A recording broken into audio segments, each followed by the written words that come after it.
Hi, welcome to our Matlab tutorial. This lesson is on numerical analysis and looking at functions that we've created, looking at how we plot them and evaluate them if we need to find a certain value, a certain local minimum or local maximum, or even when that function crosses the x-axis. We'll go into the different functions that Matlab offers to help us do that. So solving a function is typically the same thing as finding when that function equals 0. So the function we're given is the f0 function, which takes in two inputs, the function itself that is being evaluated, and a value for x0, which typically means where along this function do you want me to look? Matlab speaking, because a lot of functions might cross the x-axis more than once. So we have to define an area for it to start its search. We could also find a local minimum or a local maximum using the fminbound function. This function takes in three inputs. First input is the function being reviewed, and then x1 and x2 is the lower and upper bound of where we want to find a local minimum or a local maximum. We can also use the same function with two outputs, x and fval.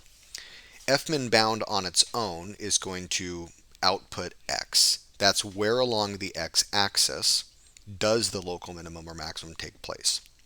When we ask for x and fval, it will give us not only the x of where it takes place, but also the value of that function when it's at the local minimum or local maximum. That way both points are created. Matlab also has the capability to perform numerical integration in a few different ways. The first one is the integral function, where the function is input 1, and the range of that function where we want to find the area underneath the curve is bounded by the first point A, the second point B. There's also the traps function. When we were first taught about numerical integration, you were probably introduced to the traps method, where individual points were taken along a function curve and trapezoids were created, and all of the areas of those trapezoids were summed up, and you were given a pretty close estimate of the integrated area underneath that curve. So let's start with f0. So x is always going to be a scalar solution. It's going to be a single value. The function is entered as either a string or a function handler.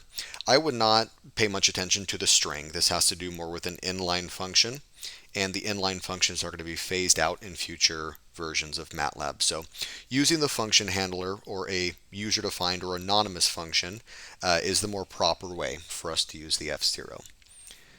The x0 input, which is the second input, is either going to be a scalar or a 1/2 vector. If we use a scalar, we're telling Matlab, find where this function crosses the x-axis nearest to this point. If we enter x0 as a 2-element vector, we're telling Matlab to find where this function crosses the x-axis between these 2 points. Now, it's important to know that those 2 points must have different signs in the function. One must be positive, the other must be negative. Some tips, typically if it does hit the x-axis multiple times, then having multiple solutions separately for each solution is the right thing to do.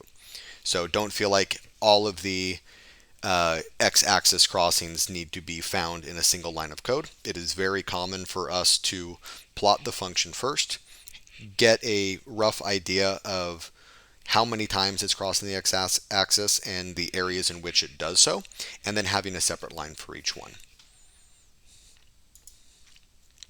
So let's look at this example here, where we say find the solution of x times e to the minus x is equal to 0.2. The first step in this is always setting the function equal to 0. So what we'll do is we'll bring the 0.2 to the other side, set the entire thing equal to 0, and we'll say that we want to find somewhere between 0 and 8. So that's where most of the fun stuff in the function is happening. We generate a plot that looks something like this. Let's see if we can copy this in Matlab. So we will say that x is equal to, let's call it y actually. We'll say y is equal to x times exp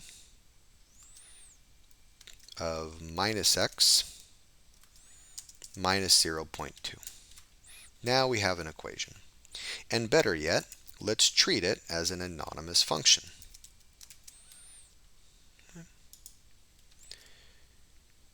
Now we can say fplot of that function name. We called it y, so we won't type it out like this, and we want to plot it between 0 and 8. So we'll use the fplot function. The function variable name is y. We want to plot between 0 and 8. And if we want to add a title, we can do that. If we want to add the grid on, we don't need to add any labels for this example. So let's see what it shows us.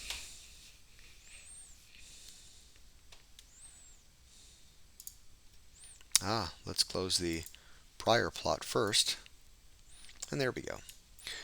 So now, if you see the 0, the x-axis right about here, it looks like it's pretty obvious that this line crosses the x-axis 2 times. The first time it crosses the x-axis is somewhere between 0 and 1, maybe around 0.3, 0.2. The second time, it looks like it's right between 2 and 3, maybe 2.5 or 2.6. So I'm going to bring this chart over to the right, and let's see if we can find exactly where this is found. So let's create a variable called x1, and we'll say f0 of our function, which is y. And we have two options here. We can either give a range between one value and another value to search for the x-axis crossing, or we can just put a point nearby. So I would guess this is right around 0.2, maybe 0.25. So we're going to put 0.25 for the first one. Pretty close. It was 0.2592. This is the exact value of x where this function crosses the x-axis. If we wanted to find the second one, we could do something similar. We could say f0 of y near a point, but let's try the other example where we list a min and a maximum range. I think it's pretty clear that it crosses somewhere between x is 2 and x is 3. So let's do 2, 3. MATLAB's now going to search between this area, looking for when the value of y is equal to 0. And we get 2.5426. So you'll notice if you're on your figure, you can get your cursor to snap onto some of the points, but it's pretty difficult to get an exact value. Like, it looks right now that I am right on the x-axis. 2.5454. And that's pretty close, but it only goes to a few digits. When I come over to this side, I can't even get really close to it. I'm getting 0.265. So the f0 function truly is the best method for finding exactly when a function crosses the x-axis.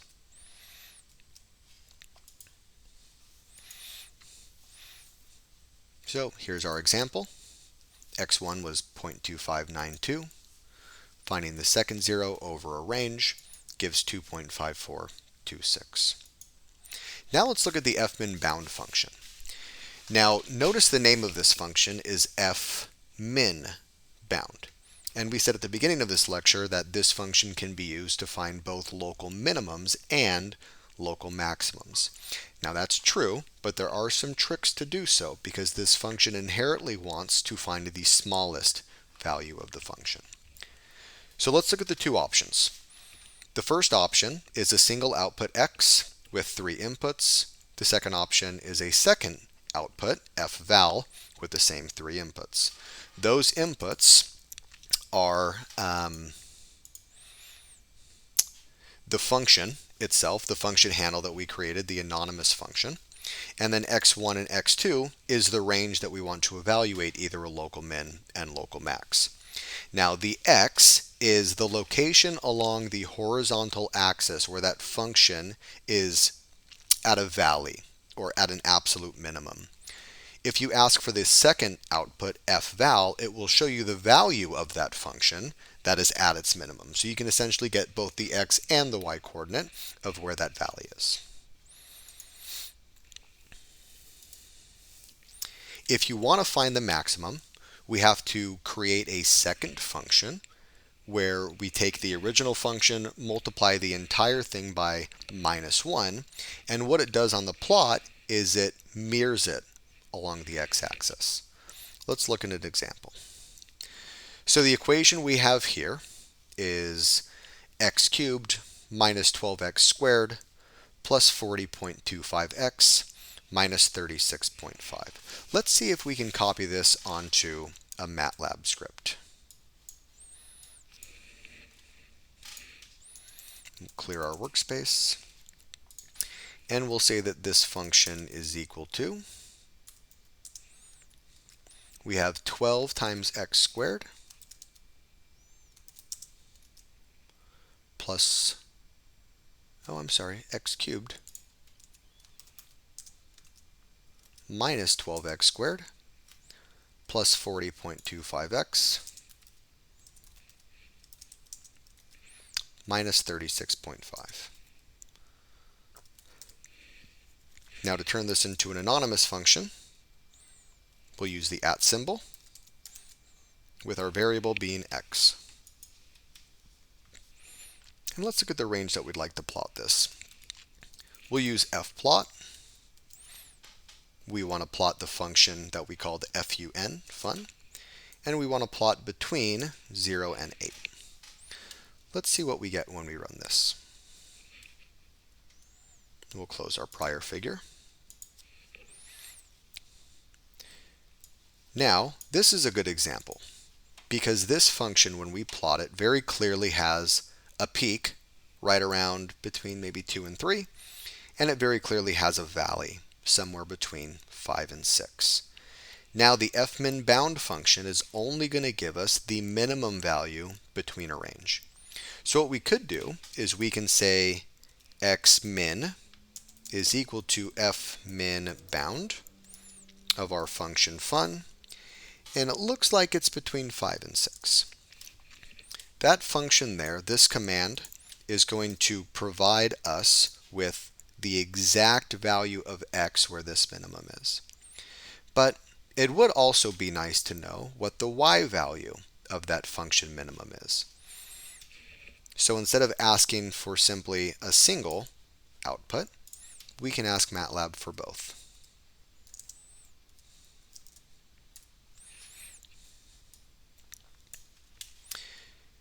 Now we mentioned that the fmin bound function only provides the minimum value. So how do we find this peak right here? Because if we were to use the fmin bound for this function between 2 and 3, it's not going to give us the peak. It's going to give us the value on one of those bounds that's the furthest down this line. So what we can do is we can go to our function, and maybe we create a new function. We call it funMax. And what we're going to do is we're going to copy everything, and we're going to multiply it by -1 over the entire function. And what we can do is we can say, hold on, we want to plot funMax as well over the same range. So we'll close this, and let's see what these two functions look like together. There we go. So now we have a mirrored image of the original function in blue and the mirrored function in orange. Now, this peak that we initially had can be found using fmin bound of the max function. So we can say xmax is equal to fmin bound, and we're going to use funMax instead. And it looks like it's right around 2 or 3. So we'll use 2 and 3. But for y max, it's going to give us a negative value. We may want the actual peak. So what we can do is we can say x min and y max. And we can negate it here. And let's see what values we get. And I'm going to remove the semicolons just so we can see all of the values that show up. Okay, so for the first true minimum, it takes place on the x-axis when x is 5.6073, and that minimum value of the function is minus 11.8043. Let's see how close that actually is. So if we go to about 5.6 to this peak, see how close we can get. Looks pretty close. The cursor says 5.63, value 11.78, which would be this value down here actually. And then for the peak, we're showing that 2.3927 is where along the x-axis we should be. Looks about right. 2.356 on the cursor with a y max of minus 4.8. So again, it's finding this minimum, but we need to negate it to show the value of the yellow line, not the purple line.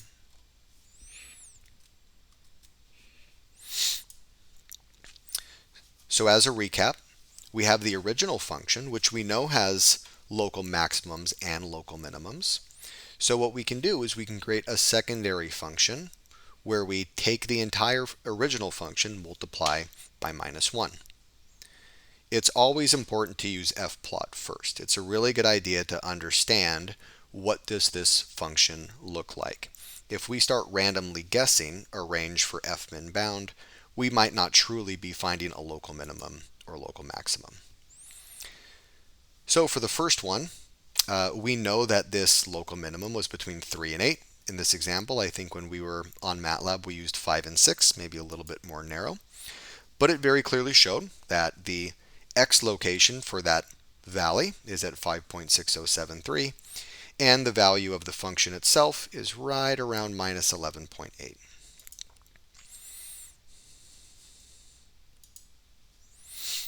Now, if we took it over the entire function, starting at 0, you can see where the value comes all the way down, it's going to pull that lowest value, which is not a true valley, but just the lowest value of the function.